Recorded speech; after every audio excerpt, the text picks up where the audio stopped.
Mais dans le temps qui suivit, il y eut des tremblements de terre et des inondations extraordinaires, et, dans l'espace d'un seul jour et d'une seule nuit néfaste, tout ce que vous aviez de combattants fut englouti d'un seul coup dans la terre, et l'île Atlantide, s'étant abîmée dans la mer, disparut de même. Nous sommes ici dans une quête pour découvrir la magie de la vie, et je ne dis pas ça seulement du point de vue métaphorique. De longues années de recherche m'ont conduit à découvrir que la véritable magie est une science sacrée et que l'homme a un potentiel divin. Afin de pouvoir vous introduire à ce sujet de manière logique, il est important d'étudier le passé de l'être humain. Car si l'on veut comprendre qui nous sommes véritablement, notre nature divine et potentiel magique, on doit comprendre notre passé. C'est pourquoi nous allons nous pencher sur l'étude de l'Atlantide, histoire d'une légende devenue mythe. Comme propos introductif, je vais tâcher de mettre un peu de lumière sur la notion de spiritualité, car comme on peut le deviner, quand on parle de véritable magie, la spiritualité, royaume de l'invisible, n'est jamais très loin derrière. Il est donc important de comprendre la dimension spirituelle de la vie de manière logique. Nos sociétés occidentales actuelles ont séparé les religions de l'État et cela a eu pour conséquence d'amener notre courant de pensée scientifique occidental vers une vision très matérialiste de la vie. Je ne condamne pas du tout le fait d'avoir séparé les religions de l'État, au contraire, car je pense que l'histoire nous a montré à quel point l'influence d'une croyance religieuse pouvait être dangereuse à travers l'Inquisition et autres crimes de guerre atroces. Mais sur la base de cette séparation des religions et de l'État, le système éducatif, et donc le système scientifique également, a perdu ses racines spirituelles. Ayant moi-même grandi dans un milieu très rationnel et terre-à-terre, je sais à quel point cette vision de la vie peut affecter notre manière d'être et m'influence aujourd'hui encore, bien que mes croyances se soient énormément élargies. Cette vision matérialiste de la vie peut être aussi dangereuse que l'influence d'une religion, car les questions de la vie et de la mort ne sont pas résolues, ni même abordées par la science, car cela sort de son domaine d'expérience. L'homme de science, rationnel et terre-à-terre, se voit donc contraint de suivre une logique scientifique qui le place comme une créature à peine supérieure au singe du point de vue de ses gènes, sans savoir quelle est sa place ni son but sur la planète Terre. La science, sans une dimension spirituelle, est comme un arbre sans ses racines. Car la véritable origine, la nature de la vérité, de la raison ou des lois universelles que la science explore, est de nature spirituelle. Bien que ces lois universelles comme la gravitation, la combustion, la condensation, la solidification ont des effets qui peuvent être vus et étudiés dans le monde de la matière, leurs racines, la substance de ces lois, ou pour parler plus simplement leurs causes, ne peuvent pas être perçues dans le monde physique. Une façon très simple de comprendre ce principe est en suivant l'exemple de la programmation. Nous savons tous que la plupart des choses que l'on utilise aujourd'hui, comme nos téléphones portables, nos ordinateurs, les feux de circulation, etc., sont des appareils dits électroniques. Eh bien, l'électronique ne peut interagir avec nous de manière intelligente ou automatique qu'à travers des programmes informatiques. Lorsque l'on appuie sur une touche et que cela occasionne une réaction dans l'appareil électronique, un programme est intervenu pour ordonner à l'appareil d'effectuer telle tâche lorsque l'on appuie sur tel bouton. Et lorsque l'on veut créer un programme informatique, avant toute chose, il faut enregistrer les variables et les lois. Par exemple, la touche retour de la télécommande et la variable X, on écrit dans le programme « Lorsque X apparaît, exécutez la loi Y, retour en arrière ». Donc, bien que l'on ne peut pas voir ces opérations à l'écran lorsque l'on appuie sur une touche, on voit les effets produits par cette loi. Eh bien, dans la nature, c'est la même chose. Un arc-en-ciel se forme lorsque de l'eau se situe dans l'air et une source de lumière les pénètre. Cette réaction est observable dans la matière, mais la loi à l'œuvre qui produit l'action est invisible. C'est la même chose pour la combustion, la solidification, la condensation, qui sont des propriétés de la matière, de l'air, de l'eau, du feu et de la terre, inhérentes à leur nature. Si l'on avait un programme dans ce sens-là, alors on écrirait « Lorsque le bois atteint une chaleur X, il prend feu » ou encore « Lorsque l'eau atteint une température Y, elle se solidifie ». Bien sûr, c'est plus complexe, mais vous comprenez où je veux en venir. Toutes ces lois sont de l'ordre de l'information, ce sont des propriétés de la matière dont les causes spirituelles ne peuvent pas être perçues, mais seulement les effets être étudiés. Lorsque l'on parle de quelque chose de spirituel, on parle de quelque chose qui n'est pas de l'ordre du matériel, mais qui est tout aussi réel que le reste.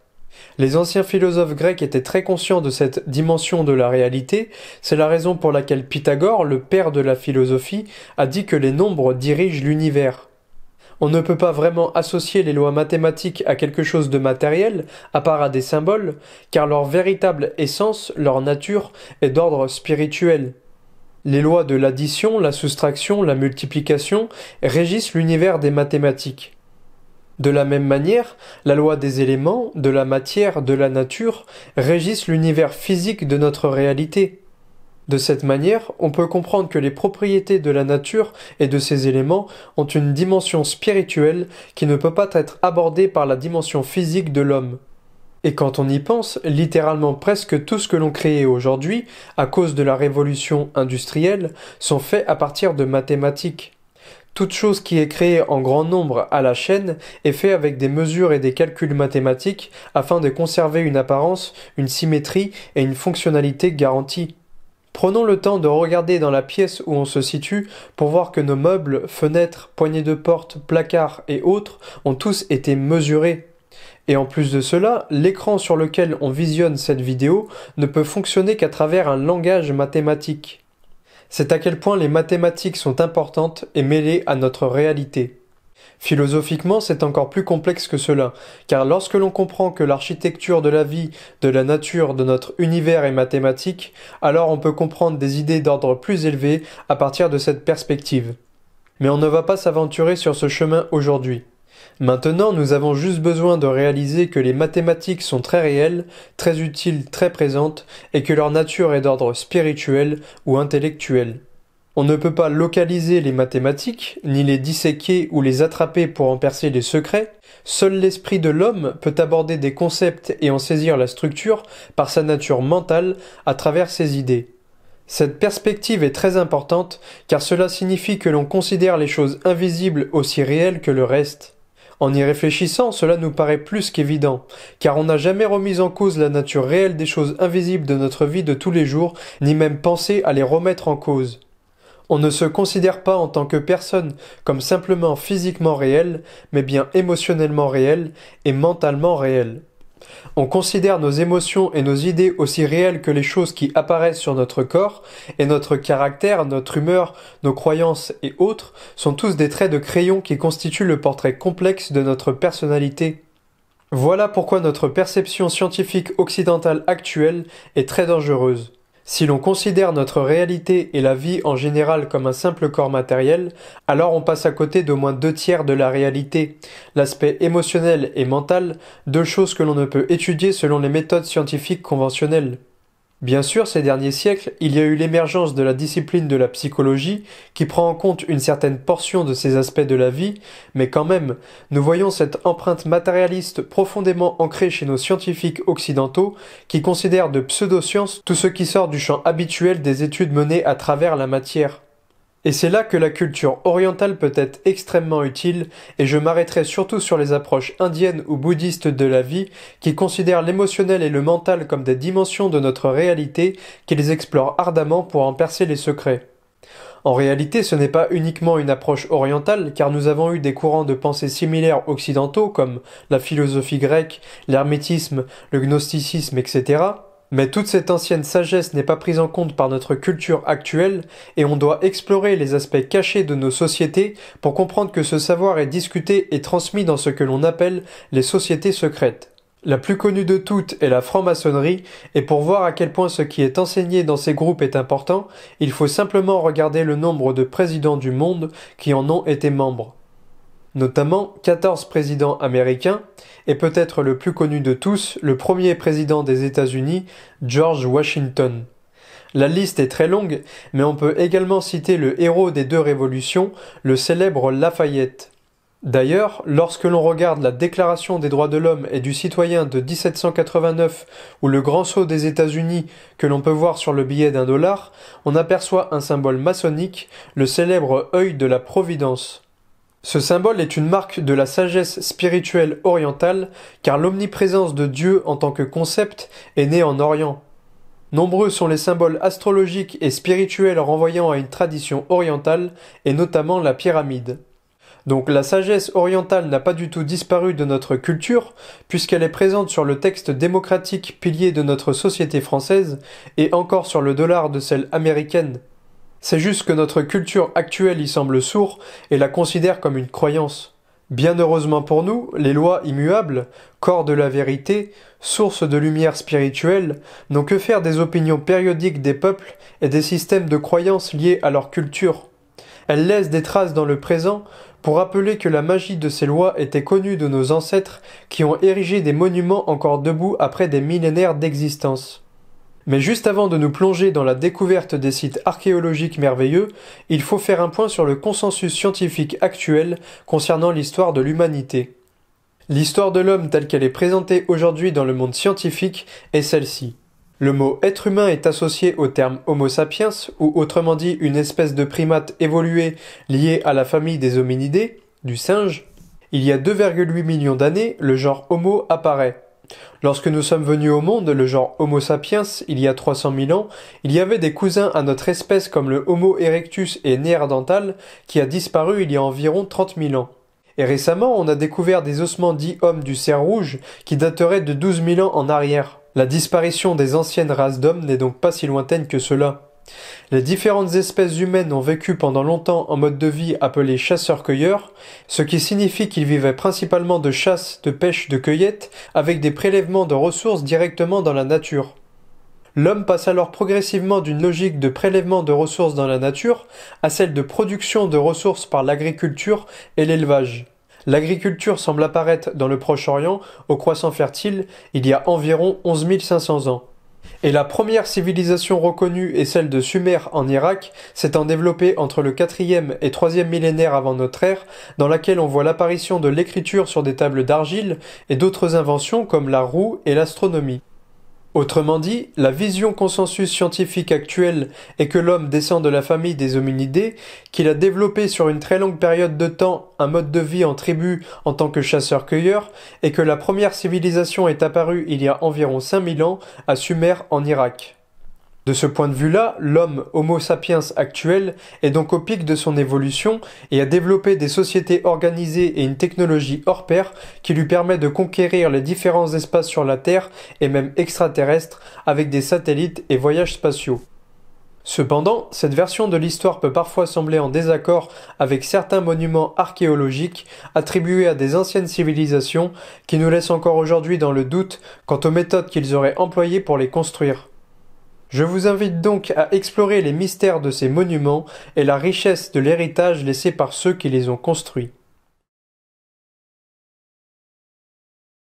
Notre voyage commence en Égypte, à côté de la ville du Caire, sur le plateau de Gizeh. Il représente un des sites archéologiques les plus importants du monde, avec plusieurs pyramides, dont 3 importantes, ainsi que le célèbre Sphinx. Celle qui mérite le plus notre attention est la grande pyramide de Gizeh, dite pyramide de Khéops. Elle consiste en un monument formant une pyramide à base carrée de 230 mètres. Ses mesures sont de 230,38 mètres au sud, 230,32 au nord, 230,40 à l'ouest et 230,33 à l'est, de telle sorte qu'une erreur obtenue pour un carré parfait de seulement quelques centimètres sur plus de 200 mètres. La pyramide, construite sur un socle rocheux, a une base qui a été nivelée avec une erreur de seulement 21 mm. Elle avait une hauteur initiale d'environ 146,58 mètres, c'est-à-dire plus haute que la basilique Saint-Pierre à Rome, mais l'érosion l'a réduite de 10 cm pour obtenir 137 mètres actuels. Comparez un peu la taille d'un homme se tenant à ses côtés. L'estimation traditionnelle du nombre de blocs de pierre est de 2,3 millions, mais le calcul des égyptologues va jusqu'à 4 millions. La pyramide pèse près de 5 millions de tonnes, chaque bloc de calcaire a un volume d'1 mètre cube et pèse environ 2,3 tonnes. Les pierres ont des formes et des tailles différentes, ce qui a dû rendre la construction très difficile à réaliser. Les 4 faces de la pyramide seraient légèrement mais très précisément incurvées, donnant l'impression à ce qu'il y ait en vérité 8 faces. Cette forme a dû rendre la construction encore plus difficile, une telle manœuvre sur de telles dimensions étant très délicate à produire. La pyramide est orientée suivant les 4 points cardinaux avec une erreur d'alignement au nord de seulement 1/15 de degré, ce qui en fait le monument le mieux aligné du monde. Et bien que ces données mathématiques soient déjà incontestablement extraordinaires en soi pour un monument construit à cette époque, sa perfection et ses mystères ne s'arrêtent pas là. La pente des faces de la pyramide ont un ratio de 14/11 et cette proportion entraîne un rapport entre la demi-base et la pente du fameux nombre d'or. Et le rapport du demi-périmètre par rapport à la base donne le nombre pi. La pyramide a été construite de telle sorte que plusieurs cavités appelées chambres se situent à l'intérieur. Dans ces hauteurs, la chambre dite du roi, attribuée à Khéops, plus bas la chambre de la reine, et en souterrain une chambre dite inachevée. Le conduit sud de la chambre de la reine est incliné d'un angle de 38-28 degrés et le conduit nord d'un angle de 37-28 degrés. Ces angles correspondent approximativement à une pente de 11/14, l'inverse de la pente des faces de 14/11. Il y a eu des nouvelles théories exposées sur la Grande Pyramide, notamment le fait qu'elle serait un modèle de la planète Terre et que les 3 pyramides du plateau sont alignées avec la ceinture de la constellation d'Orion. Peut-être la partie laissant le plus perplexe les chercheurs est la chambre du roi, à l'intérieur dans les hauteurs de la pyramide. Elle est composée entièrement de granit. Le problème vient du fait que le granit est une pierre qui se situait à près de 800 km du site de Gizeh et dont l'utilisation a obligé son transport de la ville d'Assouan jusqu'au plateau. Certains blocs pesaient jusqu'à 70 tonnes et ont dû être élevés sur une cinquantaine de mètres pour former le toit de la chambre du roi. La communauté scientifique date la construction de la Grande Pyramide à l'époque de l'Égypte antique, au moment de la 4e dynastie égyptienne, soit vers 2600 avant notre ère. Elle est considérée comme étant le tombeau de Khéops, dont le coffrage dans la chambre du roi en serait le vestige, bien qu'aucun corps n'ait jamais été trouvé. L'époque de l'Ancien Empire comprenait un ensemble d'outillages très restreint qui se composait de masses et de marteaux en diorite ou en dolérite, de lames de couteau en silex, de percuteurs et de forêts. Le métal utilisé était essentiellement du cuivre, utilisé sous la forme du ciseau ou de la scie sans dents, avec du sable comme abrasif. Les leviers à bascule et ascenseurs oscillants auraient été utilisés pour l'exportation des pierres, mais aucune preuve n'a été retrouvée concernant leur usage lors du Moyen ou Ancien Empire. Comme on ne sait pas de quelle manière les pierres ont été élevées, de nombreuses théories sont présentées impliquant des rampes, des machineries ou une combinaison des deux. Selon le consensus scientifique, la pyramide aurait été construite en 20 ans, ce qui représente 340 blocs posés par jour, un bloc de 2 tonnes toutes les 2 minutes, à raison de 10 heures de travail par jour. Tout le problème vient donc de l'époque à laquelle elle est supposée avoir été construite et la période de temps qui a été nécessaire à sa construction. Comme on peut le voir sur des expériences réalisées pour tâcher de reproduire ces travaux, le modelage d'une pierre avec des outils aussi rudimentaires est très compliqué et longue. La durée imposée de 20 ans pour sa construction semble être en désaccord avec les outils attribués aux Égyptiens de cette époque. En plus de cela, on sait que la précision dans le taillage des blocs de pierre est extraordinaire. La variation moyenne dans la découpe des blocs comparée à une ligne droite ou à un carré théorique parfait est de l'ordre de 0,254 mm d'erreur sur une longueur de 1,90 m et la planéité d'un bloc de granit est de 0,005 mm. Lorsque l'on sait les méthodes employées actuellement pour obtenir des découpes aussi précises, cela ne peut nous amener qu'à la question « mais comment ont-ils fait ?» Eh bien la réponse c'est qu'on ne sait pas. Personne ne sait avec exactitude comment la pyramide a été construite, ni la méthode pour élever et tailler les blocs de pierre, bien que tout un tas de théories aient été avancées. Tout ce que l'on peut dire avec certitude, c'est que la période attribuée à sa construction et la méthode de travail semblent en contradiction évidente avec l'exactitude mathématique de sa construction, la précision de son alignement astrologique et le taillage d'apparence machinale de certains blocs de pierre. Mais la Grande Pyramide n'est pas le seul monument à soulever des questions et à remettre en cause l'histoire de l'humanité telle qu'elle est reconnue dans le monde scientifique. C'est également le cas du Sphinx. Le Sphinx se situe sur le même site du plateau de Gizeh, à côté des pyramides, et consiste en une sculpture monolithique taillée dans un promontoire naturel de calcaire de 40 mètres de hauteur. Avec 73,5 mètres de longueur, 14 mètres de largeur et 20 mètres de hauteur, elle est la plus grande sculpture monolithique du monde. Elle a une masse d'environ 20 000 tonnes et sa tête fixe l'Est et représente ainsi encore une fois un marqueur astrologique pour l'équinoxe de printemps. Les égyptologues situent la période de sa construction à environ 2500 avant notre ère, ce qui correspond au règne du pharaon Képhren dont le sphinx serait le portrait. Cependant, dans les années 1950, un scientifique et égyptologue émet l'hypothèse de l'érosion du sphinx par l'eau, selon laquelle le principal type d'altération évidente sur les murs d'enceinte du grand sphinx a été causé par une exposition prolongée et importante aux précipitations qui aurait été antérieure au règne de Képhren. En 1989, l'égyptologue John Anthony West demande l'avis de Robert Schoch, géologue et professeur agrégé de sciences naturelles à l'université de Boston, sur la date du sphinx. À partir de son étude de la géologie du mur d'enceinte, Schoch a conclu que le principal type d'altération évidente sur les murs a été causé par une exposition prolongée et importante aux précipitations. Selon Schoch, la région a connu une pluviométrie moyenne annuelle 2,5 x 20 cm depuis l'Ancien Empire, de telle sorte que, comme la dernière période de pluie importante en Égypte s'est terminée entre la fin du 4e et le début du 3e millénaire avant notre ère, la construction du sphinx devrait dater au moins du 6e ou 5e millénaire avant notre ère. Schoch note en outre que les altérations de la roche observées sur l'enceinte du sphinx sont également constatées sur la roche formant le corps et sur les temples de la vallée. On sait que ces derniers ont été construits à partir des blocs retirés du sphinx lorsque le corps a été sculpté. Colin Reeder, un géologue britannique, accepte que les altérations de la roche indiquent une érosion prolongée par l'eau, mais il n'est pas d'accord avec l'estimation paléo-météorologique de Schoch et conclut plutôt que le sphinx date du début de la période dynastique, soit 3000 ans avant notre ère.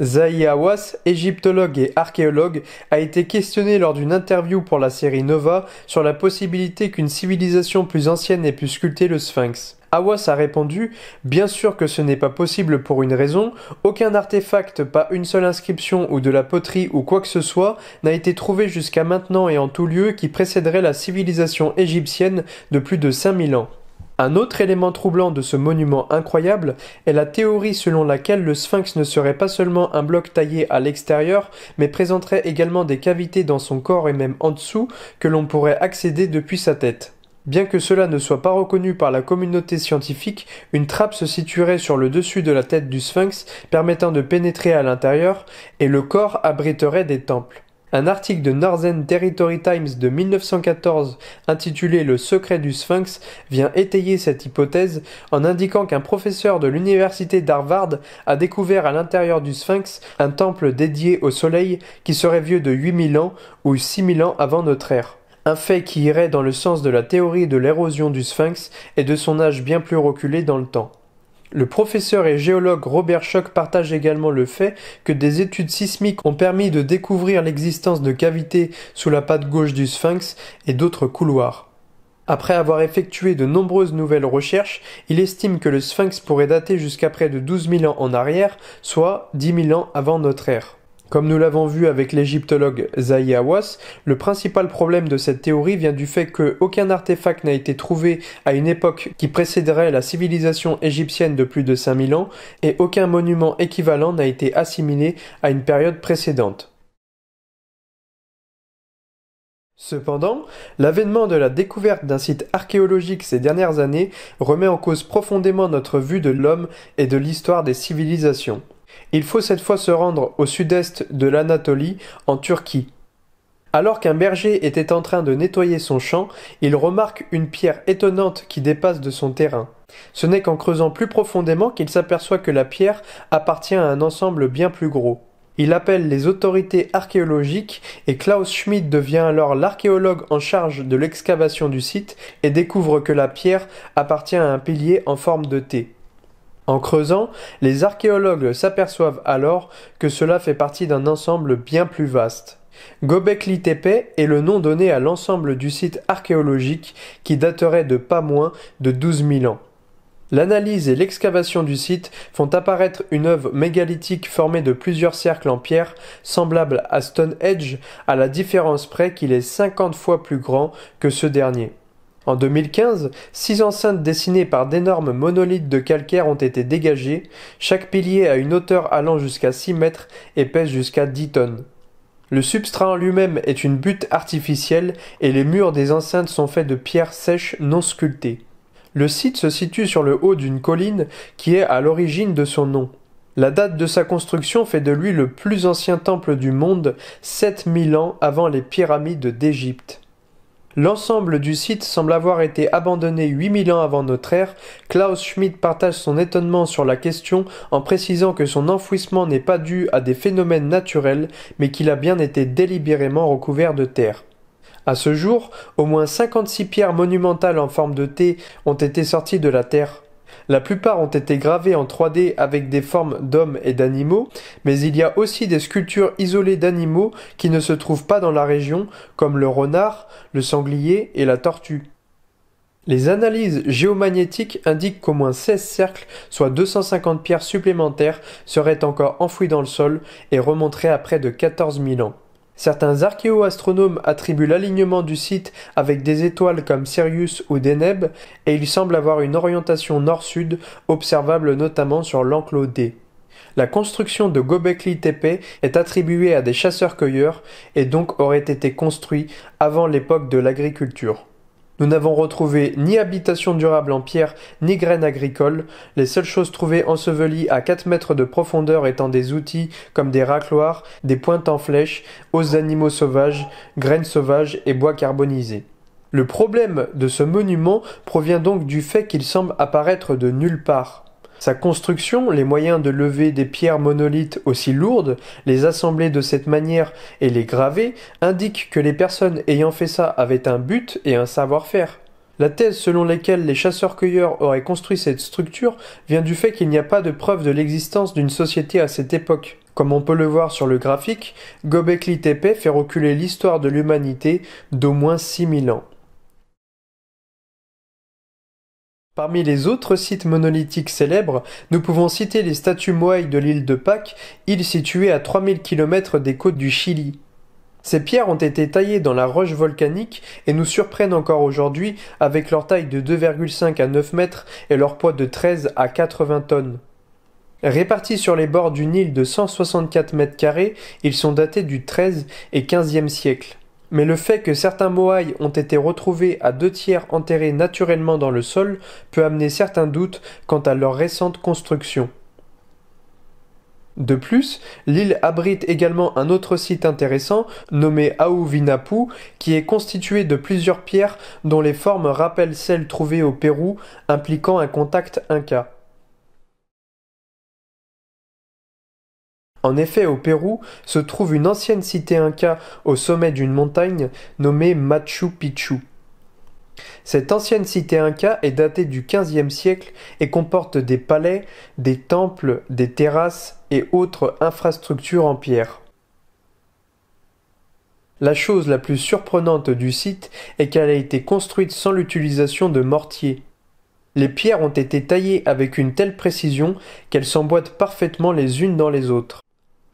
Ce site a subi de nombreux tremblements de terre, mais la découpe irrégulière des pierres, à l'opposé de celle que l'on utilise aujourd'hui, leur permet d'absorber le choc du tremblement et de reprendre leur position initiale. Bien que la totalité du site archéologique soit attribuée aux Incas du XVe siècle, on peut observer une différence significative dans le type de construction. La plupart des pierres constituant la structure principale sont grossières, empilées les unes sur les autres, mais sur des parties différentes, nous pouvons voir des pierres de plusieurs dizaines de tonnes, parfaitement taillées, avec des formes différentes qui s'épousent à la perfection. En comparant celles-ci qui ont été placées au-dessus, on voit clairement une différence de savoir et de technologie entre deux civilisations et que la première, qui a construit le socle et a posé les fondations, était bien plus supérieure à celle qui a suivi. Une évidence contradictoire avec notre vue scientifique actuelle qui prétend que le savoir et la technologie ne fait que s'améliorer plutôt que décliner avec le temps. De plus, la civilisation inca ne disposait pas de métaux faits à base de fer, ce qui rend l'hypothèse de la découpe du granit utilisée à certains endroits très difficile à réaliser. Mais le Machu Picchu n'est pas le seul site incroyablement surprenant du Pérou. À Sacsayhuaman, à 2 km de la ville de Cusco, se trouve une œuvre monolithique encore plus impressionnante. Composée de 3 murs parallèles de 600 mètres de long, ces immenses structures sont faites de monolithiques de calcaire pesant 128 jusqu'à 200 tonnes. Elles sont parfaitement assemblées et encastrées les unes dans les autres. Les découpes sont si précises qu'on ne peut pas insérer une lame de rasoir entre les pierres. Bien que sa construction soit attribuée au peuple inca qui l'aurait érigée au XIIIe siècle, on ne sait pas exactement comment ont-ils pu transporter et découper avec une telle précision des pierres aussi gigantesques. Les pierres comportent plusieurs angles pour prendre leur place parfaite dans un puzzle géant. Encore une fois, on peut observer une différence dans les techniques de réalisation avec des pierres plus grossières utilisées par-dessus les titanesques anciennes. Dans une rue de la ville de Cusco, nommée Hatun Rumiyok, se trouve également un assemblage similaire de pierres taillées sans l'utilisation de mortier, et notamment une pierre qui a été populaire du fait de son nombre d'angles, celle-ci en comporte 12, ce qui la rend unique d'un point de vue archéologique et architectural. Les mystères du Pérou se prolongent au-delà de Cusco. Dans le désert de Nazca, une province du sud du Pérou, les célèbres lignes tracées au sol sont encore un héritage des anciennes civilisations. Cette œuvre s'étend sur une surface totale de 50 km qui constitue un réseau complexe de lignes dans lequel sont inscrits plusieurs figures animales. Les géoglyphes représentant les animaux sont tellement grands que l'on ne peut les apercevoir correctement que vus du ciel. Le colibri fait 50 mètres de long, le singe 93 mètres de long et 55 de large, l'araignée 47 mètres de long et le condor 134 mètres de long. Une figure qui a fait couler beaucoup d'encre est celle de l'astronaute, car le peuple auquel ces dessins sont attribués est celui de Nazca, une civilisation pré-inca qui se développa au 8e et 3e siècle avant notre ère. La mathématicienne allemande Maria Reisch pense que les géoglyphes formeraient un immense calendrier astronomique dont les lignes pointent vers des étoiles ou des constellations différentes. Selon elle, l'araignée serait une représentation de la constellation d'Orion. Ce site, aux proportions titanesques, fait penser au fameux chemin des Incas, qui est un réseau routier s'étendant sur plus de 22 500 km, traversant l'Équateur, le Pérou, la Bolivie, l'Argentine et le Chili. Sa construction est attribuée aux Incas, bien qu'ils n'utilisaient pas la roue, des animaux de trait ou d'outils en fer. On peut également citer le site de Tiwanaku et Pumapunku où se trouvent des pierres de centaines de tonnes taillées avec des angles très précis. Plus on observe les sites archéologiques encore debout aujourd'hui, héritage des anciennes civilisations, plus on est amené à penser qu'ils détenaient un savoir dont on ne connaît pas encore les tenants aujourd'hui. Ces sites sont situés sur des pays voire des continents différents, mais montrent le même schéma d'utilisation de pierres monolithiques, d'une technologie inconnue leur permettant de faire des découpes parfaites et d'assembler des pierres selon leurs souhaits, comme si leur poids ne leur importait que très peu. Et à l'opposé du consensus scientifique actuel qui voit dans notre évolution humaine et les progrès technologiques une avancée grimpante au cours du temps, ces monuments nous offrent une perspective différente. Je pense que le simple fait que l'on ne sache toujours pas avec certitude comment la grande pyramide ait été construite révèle beaucoup de choses sur notre supposée avancée. Bien qu'il y ait de nombreux sites archéologiques similaires à travers le monde, nous ne pouvons pas les étudier tous. Mais lorsque l'on parle de monuments monolithiques importants, je me vois dans l'obligation de mentionner l'un des plus impressionnants au monde. Cette fois, nous nous rendons en Inde, dans l'état de Maharashtra, où se situe le temple de Kailasanatha, dans la ville d'Ellora. Ce temple a été complètement creusé dans la falaise. Aucune pierre n'a été apportée, tout a été taillé à même la roche de basalte. Il n'y a pas de document précis pouvant dater sa construction, les archéologues et historiens ne peuvent donc que spéculer. On estime qu'environ 400 000 tonnes de roches ont été dégagées sur une centaine d'années pour sa construction, bien qu'aucune roche appartenant à ce site n'a été retrouvée dans ses environs. Le monument comporte des ponts, des systèmes de récupération d'eau, des passages souterrains, des balcons et des escaliers. Tout cela a donc dû être précisément organisé, car comme le site ne contient pas de pierres provenant de l'extérieur, les plans devaient être respectés durant sa construction. Cela rend l'hypothèse de sa construction par plusieurs dynasties différentes sur plusieurs siècles très problématique. Des figures d'animaux, d'humains et des histoires hindoues, avec des détails incroyables, montrent le travail artistique accompli, en plus du taillage extraordinaire de la pierre. Des grottes similaires viennent mettre un point d'exclamation sur notre étonnement devant les merveilles accomplies par nos ancêtres. Les grottes de Barabar sont les plus anciennes grottes artificielles de l'Inde, construites entre le IVe et le IIe siècle avant notre ère. Elles ont été taillées à même la roche, qui s'avère être du granit, une matière des plus résistantes à travailler. L'exploration de ces grottes montre des méthodes de creusage et de perfectionnement machinal avec des angles linéaires et constants et une planéité incroyable. La grotte de Lomas Rishi présente une entrée en arche magnifique et celle qui surpasse de prestige est la grotte de Sudama avec un mur de granit travaillé pour obtenir une planéité incroyable et un polissage tel que la pierre reflète tel un miroir. Et le couloir de la grotte Gopika est également poli comme un miroir. Lorsque l'on voit les méthodes de polissage actuelles, cela nous laisse encore plus perplexes face à de tels exploits. Face à toutes ces merveilles archéologiques, le consensus scientifique et autres spécialistes en la matière ne veulent cependant pas remettre en cause la vue évolutive de la technologie actuelle. L'hypothèse d'un savoir mystérieux ancien appartenant à des civilisations aujourd'hui disparues n'est pas exploitée. L'histoire de l'homme reste figée sur cette chronologie du chasseur-cueilleur, ayant peu à peu développé une société à Sumer pour former notre culture actuelle. Cependant, des chercheurs scientifiques et reporters en tout genre bataillent cette vision de notre histoire depuis des dizaines d'années. L'un d'entre eux se nomme Randall Carlson, et lors de l'une de ses lectures, il crée une ligne temporelle sur une période allant de 160 000 ans à nos jours, représentant l'histoire de l'homme. Il choisit la date 160 000 ans avant notre ère, car elle correspond à la découverte d'un crâne ayant des caractéristiques quasiment identiques à l'homme actuel. Sur cette ligne temporelle, il place 16 événements climatiques, géologiques ou environnementaux ayant eu lieu, assez importants pour détruire la civilisation telle qu'on la connaît aujourd'hui. Pour être plus précis, ayant une force assez puissante pour détruire 1000 grandes villes. Entre 160 000 ans avant notre ère et le présent, 16 événements ont eu une telle ampleur. Il pointe ici du doigt une éventuelle explication quant au fait que l'on n'ait aucune archive d'anciennes civilisations précédentes à la nôtre, car de nombreux phénomènes catastrophiques se sont produits entre-temps.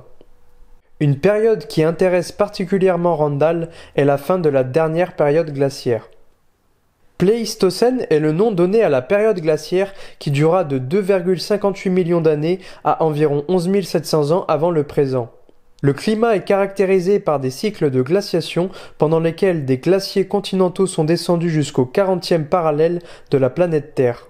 Lors de l'extension maximale des glaces, 30% de la surface de la Terre en est couverte. L'Amérique du Nord et le nord de l'Europe sont sous la glace d'une épaisseur de 1500 à 3000 mètres, ce qui fait que le niveau de la mer à cette époque est au moins 100 mètres plus bas que le niveau actuel. Dryas récent est le nom donné à la dernière période de l'âge glaciaire qui constitue un cycle de refroidissement de la planète sur une période allant de 12 900 ans à 11 600 ans avant notre ère. La Terre était jusqu'alors en train de se réchauffer et durant cette période de refroidissement nommée Dryas, la température a chuté de 7 à 10 degrés. Les raisons quant à ce changement brutal est attribuée à de nombreux phénomènes. Ce qui est important, c'est que la fin du Dryas récent a terminé la précédente ère glaciaire de la planète et a ouvert l'ère dite d'Holocène dans laquelle nous sommes actuellement.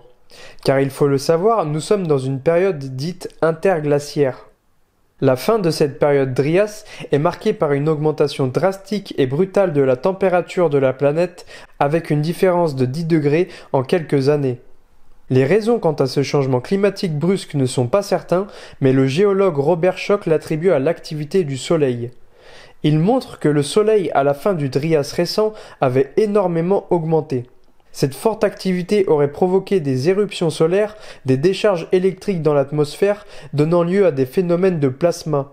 Cela aurait ensuite entraîné toutes sortes d'événements cataclysmiques à échelle planétaire, comme des incendies, des tremblements de terre, des inondations, etc. Cette théorie joint celle qui vise à expliquer les changements brutaux et anormaux arrivés durant la période du Trias récent, provoqués par l'impact de comètes sur l'ensemble de la planète.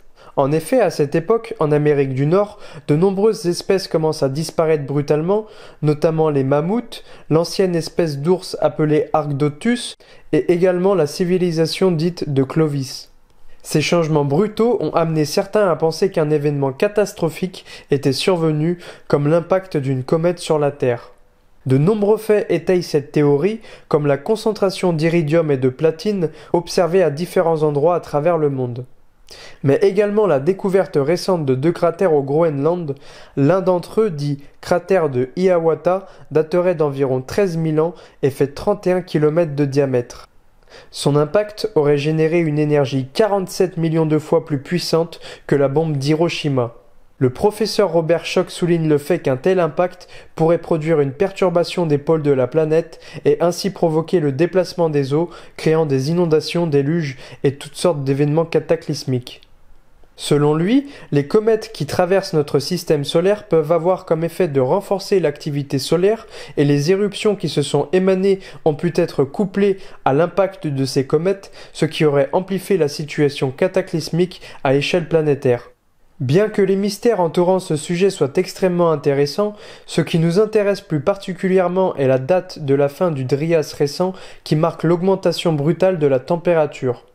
Cette période marque également une augmentation rapide du niveau de l'océan nommée Meltwater Pulse 1b provoquée par la fonte des glaciers. Et toute l'issue adressée à l'histoire officielle de l'homme par le célèbre auteur Graham Hancock dans ses livres sur les civilisations disparues est que le déluge est un récit que l'on retrouve dans de nombreux mythes, religions et traditions orales de populations totalement différentes à travers le monde.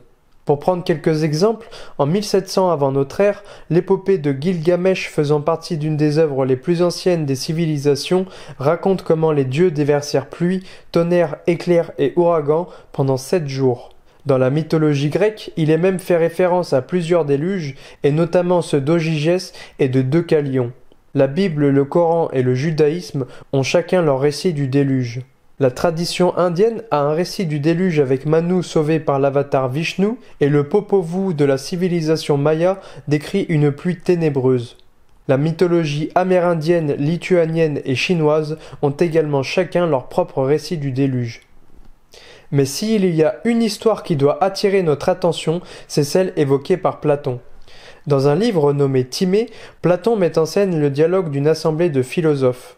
Il décrit comment Solon, un Athénien ayant vécu au 7e et 6e siècle avant notre ère, a fait un voyage en Égypte durant lequel un prêtre égyptien lui a raconté les prodiges de la civilisation athénienne. Le prêtre lui explique qu'il y a des milliers d'années, une civilisation s'étendant sur une large île, plus large que l'Asie et la Libye, existait au-delà des colonnes de Gibraltar. Dans cette île Atlantide régnaient des rois d'une grande et merveilleuse puissance. Ils avaient sous leur domination l'île entière, ainsi que plusieurs autres îles et quelques parties du continent. En outre, au-deçà du détroit, ils régnaient encore sur la Libye jusqu'à l'Égypte et sur l'Europe jusqu'à la Tyrénie.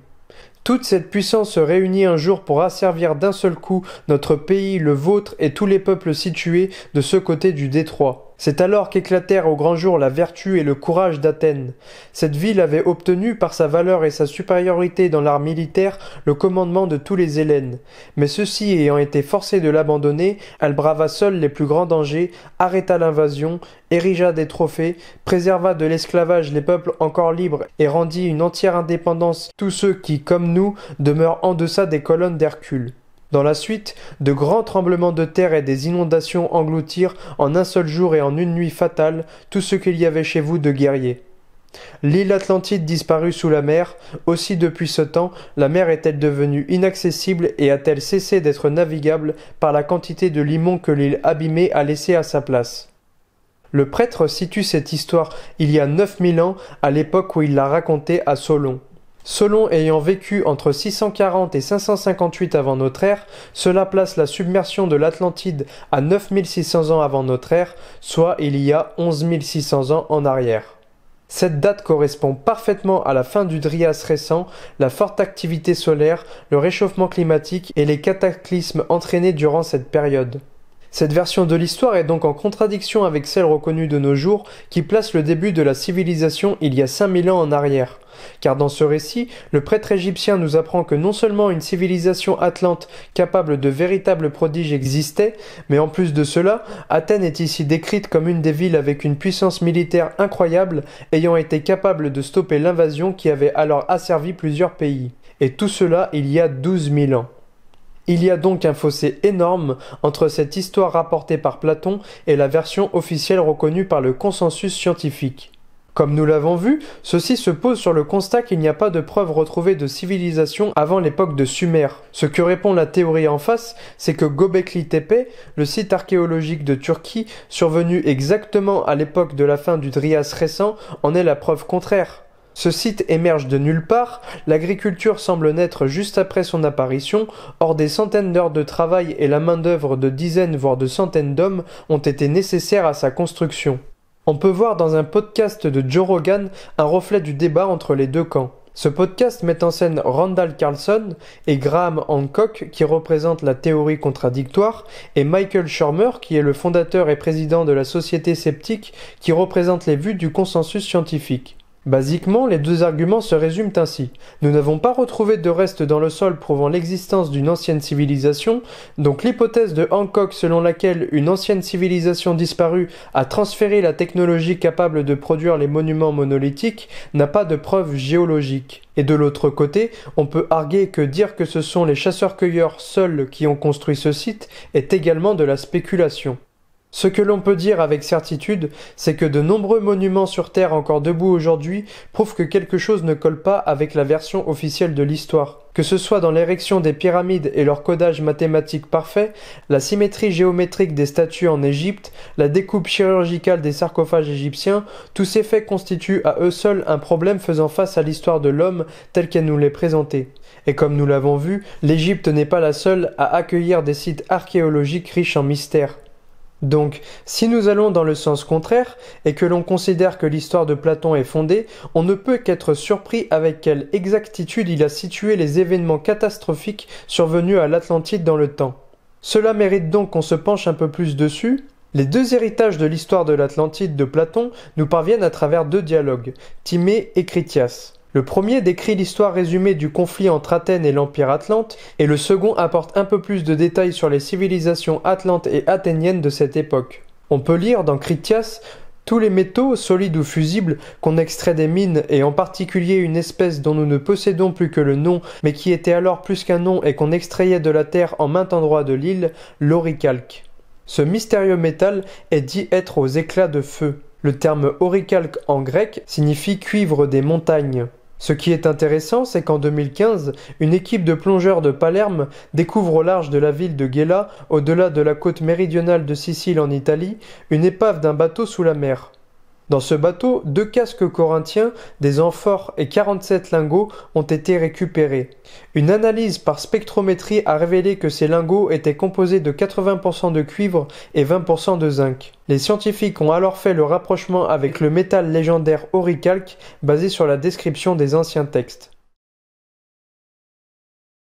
En 2009, le géologue et maître des conférences Jacques Collina-Girard publie un livre nommé « L'Atlantide retrouvée » dans lequel il effectue une investigation scientifique du mythe. Pour cela, il se concentre sur la date, 9600 ans avant notre ère, la localisation de l'île qui, dans le Critias, est dit être une invasion depuis l'océan Atlantique, se situant devant les colonnes d'Héraclès, qui est le détroit de Gibraltar, et où, dans cette période, de violents tremblements de terre et inondations extraordinaires sont annoncés. Comme nous l'avons fait, il précise bien que l'on se trouve actuellement dans une période interglaciaire qui a commencé à la fin de la dernière glaciation. Du fait de cette glaciation, le niveau de la mer était bien plus bas qu'à l'heure actuelle, jusqu'à 135 mètres moins élevé que le niveau d'aujourd'hui. Cela a pour conséquence que le monde glaciaire et ses vestiges sont essentiellement sous la mer. On retrouve encore aujourd'hui des mammouths et des bisons au fond des océans. Et la période citée par Platon pour la disparition de l'Atlantide correspond au Meltwater Pulse 1b, une augmentation rapide du niveau des océans. Donc le monde a bien été enseveli sous les eaux à la date indiquée par Platon. Et lorsque l'on regarde le détroit de Gibraltar durant la dernière période glaciaire, au nord-ouest du cap Spartel, un haut fond formait alors une île de 14 km de long sur 5 km de large. Son sommet culmine à -56 mètres du niveau de mer actuel. Cette île n'était pas isolée et faisait partie d'une archipel, 3 petits îlots constituaient autant de relais vers le continent ibérique. Une île, et même plusieurs, existaient donc bien à l'époque indiquée par Platon. Il montre ensuite que la subduction de plaques tectoniques dans le manteau terrestre à l'ouest du détroit de Gibraltar entraîna un tremblement de terre, des tsunamis et incendies en 1755 à Lisbonne qui provoqua la mort de 50 000 à 70 000 personnes. L'analyse des turbidites à l'ouest de Gibraltar a permis aux scientifiques de voir que sur une période de 12 000 ans, des tremblements de terre étaient survenus 8 fois. Celui qui est survenu il y a 12 000 ans s'avère être le plus important de tous. Et le tremblement de terre aurait été 5 à 6 fois plus important que celui survenu en 1755 à Lisbonne, où les vagues des tsunamis avaient atteint 15 à 20 mètres de hauteur. Il y a donc bien eu un phénomène géologique il y a 12 000 ans entraînant des tremblements de terre et tsunamis extraordinaires. Nous avons donc une version du mythe de Platon en accord avec les données géologiques de l'époque indiquées par celui-ci. Le point sur lequel le géologue n'est pas en accord avec le récit est sur la taille de l'île en question. En effet, dans le Timée, nous pouvons lire « Cette île était plus grande que la Libye et l'Asie réunies ». Et dans Critias, que sa surface était unie et régulière, qu'elle était oblongue en son ensemble, qu'elle mesurait sur un côté 3000 stades et à son centre, en montant de la mer, 2000. Le stade étant une mesure grecque faisant environ 190 mètres, 3000 x 190 fait 570 000 mètres, et 2000 x 190, 380 000 mètres, on peut en conclure que l'île faisait au moins 600 km de largeur.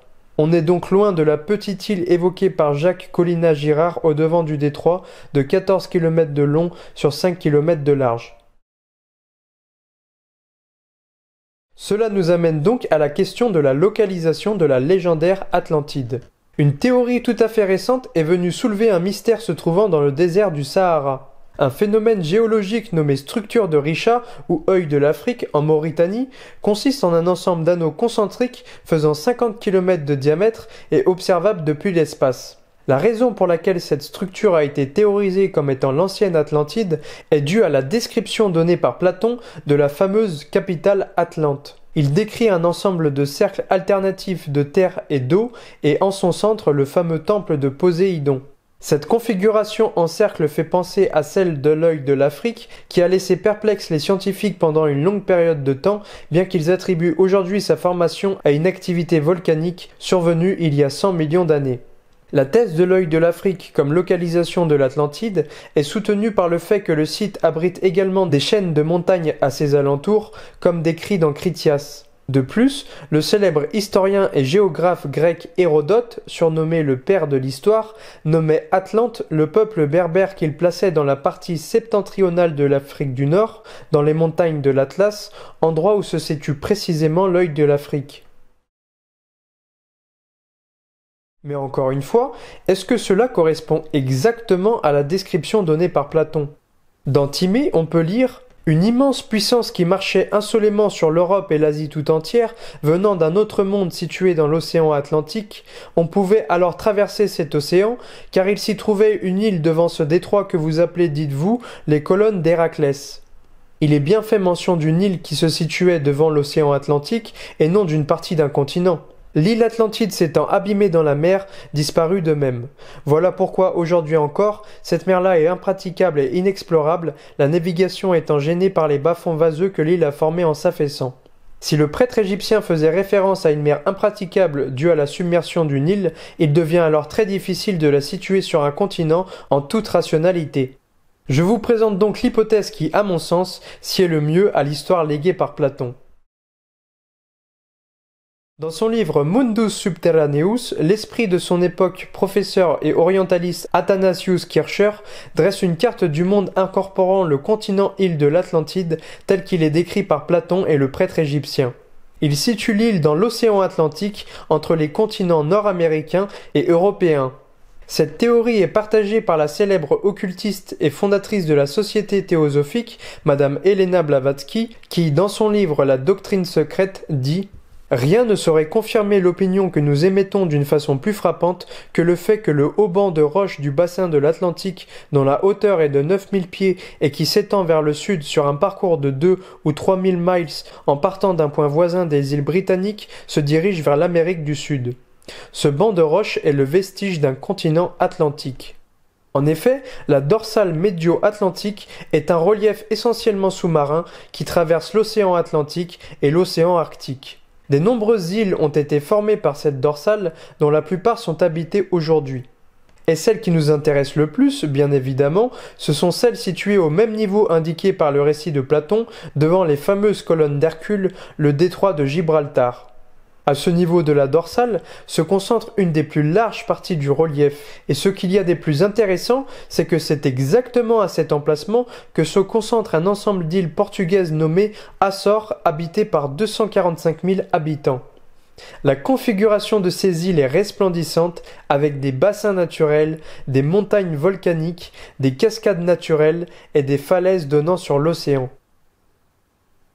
Le géologue français Pierre Termier déclare dans une conférence de 1912 donnée à l'Institut océanographique de Paris: « Quelques naturalistes, géologues, zoologistes ou botanistes se demandent aujourd'hui si Platon ne nous a pas transmis, en l'amplifiant à peine, une page de la réelle histoire de l'humanité. Aucune affirmation n'est encore permise, mais il semble de plus en plus évident qu'une vaste région, continentale ou faite de grandes îles, s'est effondrée à l'ouest des colonnes d'Hercule, autrement dit du détroit de Gibraltar, et que son effondrement ne remonte pas très loin dans le passé.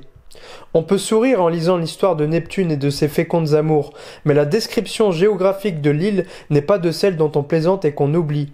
Elle va si bien cette description avec ce que nous imaginerions aujourd'hui d'une grande terre émergée dans la région des Açores et jouissant de l'éternel printemps qui est l'apanage de ces îles. Terre formée d'un socle de roches anciennes supportant, avec quelques lambeaux de terrain calcaire de couleur blanche, des montagnes volcaniques éteintes et des coulées de lave, noires ou rouges, depuis longtemps refroidies. Lorsque les explorateurs portugais débarquèrent aux Açores il y a 500 ans, ils dirent qu'elles ne furent jamais habitées. Mais récemment, le professeur Félix Rodriguez de l'Université des Açores a fait la découverte sur une île de columbarium, une sorte de cimetière où étaient disposées les urnes cinéraires. La Rome antique utilisait ces columbariums au 8e siècle avant notre ère. Cela signifierait non seulement que les Romains auraient exploré le monde bien avant Christophe Colomb, mais aussi que les Açores étaient habités il y a plus de 2000 ans. Plus étonnant encore, des monuments archéologiques monolithiques, dont des grottes taillées dans la roche, ayant des alignements astrologiques, sont présents sur les îles. Et également des structures de forme pyramidale, reliées entre elles par un système de galeries très élaboré, désormais en ruine. L'étude de l'ensemble des structures présentes sur les îles fait penser au professeur Rodriguez qu'elles étaient habitées il y a plus de 10 000 ans. En 2013, le propriétaire d'un yacht privé a découvert une structure pyramidale sous-marine à une profondeur de 40 mètres, non loin de la côte de l'île de Terceira, qui fait partie de l'archipel des Açores. Le propriétaire du yacht, Diocleciano Silva, aurait aperçu et enregistré la structure sous-marine grâce à l'équipement technologique de bathymétrie de son bateau. Celle-ci a révélé une pyramide suivant des proportions mathématiques qui ressemblent à une construction humaine. Il a été interviewé par la télé portugaise et également dans le journal Diário Insural, dans lequel il rapporte que la pyramide est parfaitement formée et orientée nord-sud comme pour la pyramide de Gizeh. L'amiral Fernando Pires a répondu à ce sujet qu'il n'y avait pas assez d'informations pour dire exactement ce que c'était, que la marine cherchait des choses pouvant lui faire obstacle dans les fonds de l'océan mais n'avait rien retrouvé, et qu'elle n'excluait pas que la pyramide ait pu être formée par une activité volcanique. Lorsque l'on observe les reliefs des fonds marins de l'océan Atlantique, on remarque qu'une chaîne semble partir des continents et du détroit de Gibraltar, formant pour celles dont le sommet sont exposées des îles comme celle de Madère, et que les reliefs se prolongent jusqu'à la dorsale médio-atlantique où se situe précisément l'archipel des Açores, comme décrit par le prêtre égyptien. En mesurant les deux îlots les plus opposés de l'archipel des Açores, on obtient 600 km de distance. Nous pouvons donc vérifier point par point le récit légué par Platon. Concernant une île située dans l'océan Atlantique, les Açores sont l'exemple idéal d'une formation géologique pouvant abriter la vie et située au niveau du détroit de Gibraltar. Un côté faisant 3000 stades ou 600 km de largeur, les îlots opposés de l'archipel respectent parfaitement cette longueur et on peut naturellement supposer que le niveau de l'océan étant de 100 mètres plus bas il y a 10 000 ans, la totalité d'un territoire bien plus large aurait pu être dégagée. Les tremblements de terre survenus en 1755 à Lisbonne provenaient d'une subduction à un endroit très proche de l'archipel, ce qui laisse encore une fois deviner l'impact qu'ils auraient pu avoir sur cette zone à cette époque. Les inondations extraordinaires correspondent à la montée rapide du niveau des océans nommée Meltwater Pulse 1b et des tsunamis provoqués par les tremblements de terre. Et la date de 11 600 ans en arrière correspond en tout point avec la montée rapide de température, du niveau des eaux, du plus important tremblement de terre et de l'activité extrême du Soleil. Pour finir ce documentaire, nous nous rendons en Floride, au sud de Miami, où se situe le château de corail, une célèbre structure monolithique de pierre de corail taillée. Ce château a été construit par Edward Lidskalnin, originaire de Lettonie, qui avait construit ce site aux États-Unis pour obtenir l'attention d'une femme. Lidskalnin ne pesait que 40 kg pour 1,50 m et ne disposait apparemment que d'une grue en bois. Il a réussi à sculpter, déplacer et positionner des blocs de pierre qui faisaient jusqu'à 9 tonnes. Là où l'histoire devient intéressante, qu'on la regarde d'un œil sérieux ou non, sont dans les déclarations de Lidskalnin. Selon lui, il avait percé le secret de la construction des pyramides égyptiennes. Un récit local apporte un peu plus de mystère à cette histoire en racontant que des enfants auraient surpris Edward durant la nuit avec des pierres lévitant dans les airs. Il a écrit un livre qui s'appelle Magnetic Current, courant magnétique, dans lequel il décrit que le principe de gravitation est dû aux propriétés magnétiques de la planète avec son pôle nord et sud qui fonctionne exactement comme un aimant. Il entre dans des détails techniques suivis d'instructions précises qui expliquent comment inverser les pôles, voire supprimer leurs effets, et ainsi annuler l'effet de gravitation. Au vu de tous ces éléments, il me semble que la vue scientifique de l'évolution de l'homme doit être vigoureusement remise en question. Le fait qu'une civilisation précédente ait pu disparaître dans un phénomène cataclysmique mériterait que l'on attire notre attention sur ce genre d'événement. Car ce n'est qu'en comprenant qui nous sommes véritablement, d'où nous venons, qui sont nos vrais ancêtres et quel est notre rapport et notre rôle dans la nature, que l'on peut espérer réclamer notre titre d'être divin au potentiel infini. En ces termes, on se sent dans l'obligation d'effectuer des investigations dans les courants de pensée où le thème des civilisations disparues, l'existence bien plus ancienne de l'homme, est admise. Comme vous pouvez le deviner, ce n'est pas un hasard si la franc-maçonnerie utilise le symbole de la pyramide ou d'autres nous ramenant à une sagesse orientale, notamment axée sur l'astrologie.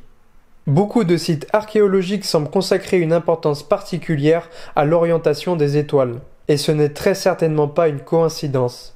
L'astrologie ou l'astrothéologie est la science la plus belle qui m'ait été donnée de découvrir, qui nous révèle notre héritage et notre véritable nature, enfants des étoiles et de la terre. Je vais tâcher de vous y introduire dans mon prochain documentaire, qui consistera en la deuxième partie de celui-ci. Notre chemin s'immisce peu à peu dans les mystères de la vie, et je vais travailler dur à tâcher de vous introduire de manière simple au savoir magique de nos ancêtres à propos de l'astrologie, l'alchimie, la magie et d'autres catégories fascinantes de savoir. N'hésitez pas à visiter ma chaîne YouTube pour avoir un aperçu de mon travail à ce sujet et de me soutenir en vous abonnant et en partageant le contenu de mes vidéos. Croyez-moi, le voyage vers la magie de la vie ne fait que commencer.